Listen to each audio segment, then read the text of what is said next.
PM Modi का एक बार फिर दुनिया में बजेगा डंका, मिलेगा दुनिया का सबसे बड़ा अवार्ड। जब पीएम के एक फोन से रोका दुनिया का विनाश, कोरोना को लेकर शानदार काम का इनाम। रूस यूक्रेन युद्ध में पीएम की शांति वाली भूमिका, तुर्की को सबसे पहले मदद से बना काम।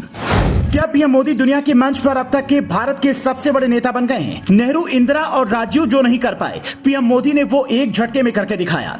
मजबूत नेतृत्व, पहाड़ से इरादे लेकर विश्व मंच पर जाने वाले मोदी का सबने लोहा माना। जब रूस ने यूक्रेन पर हमला किया तो पीएम मोदी के एक फोन से बड़ा विनाश रुका।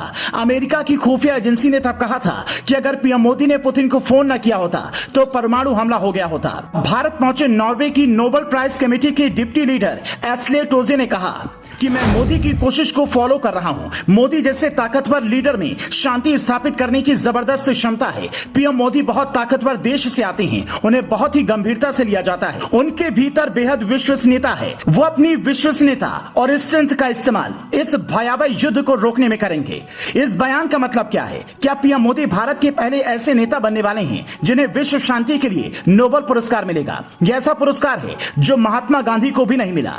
भारत के जिन लोगों को नोबेल मिला है उनमें से कोई नेता नहीं था और शांति के लिए मदर टेरेसा को यह अवार्ड मिला था जो समाज सेवी थी।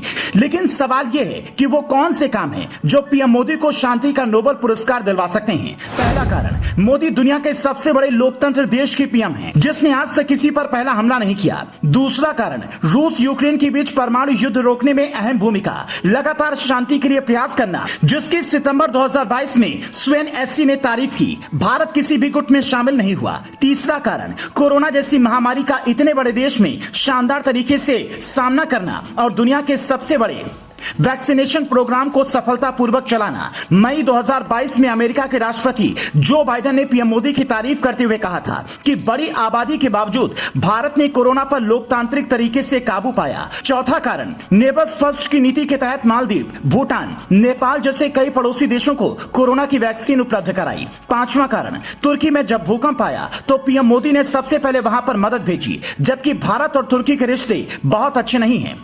1965 और 71 की जंग में तुर्की ने पाकिस्तान को हथियार दिए थे। इतना ही नहीं, हाल ही में पीएम मोदी ग्लोबल लीडर्स की लिस्ट में नंबर 1 नेता बने। ये सब उन लोगों के लिए जवाब है जो पीएम मोदी की विदेश नीति को लेकर आलोचना करते हैं। अगर उनकी नीति में दम नहीं है तो ये क्या हो रहा है?